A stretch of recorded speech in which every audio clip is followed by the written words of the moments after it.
Muling kinilaran ng pamahalaan ang kahalagahan ng paggamit ng mga social networking sites sa pagbibigay impormasyon sa mga Pilipino. Ayon dito, epektibo ang social media sa pagbibigay ng malawak na kaalaman sa publiko ukol sa mga serbisyong hatid ng gobyerno.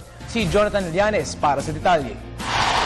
Maliban sa tradisyonal na pagpapalaganap ng impormasyon, patuloy na ginagamit ng mga social networking sites gaya ng Twitter, Facebook at iba pa upang mas epektibong maiparating ang kaalaman sa mas malawak na plataforma.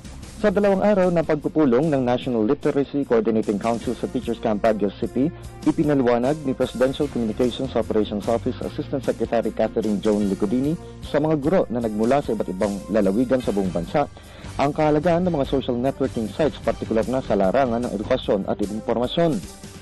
Ayon kay Licodini, bukod sa pagpapalagan ng impormasyon, agad ding naratanggap ng pamahalaan ng mga katanungan mula sa mga mamamayan. For example, inclusive growth, like the theme of our activity now is literacy for inclusive growth. Yung inclusive growth na sinasabi natin, minsan sinasabi nila para lang sa mga mayayaman, hindi kasamang mahihirap.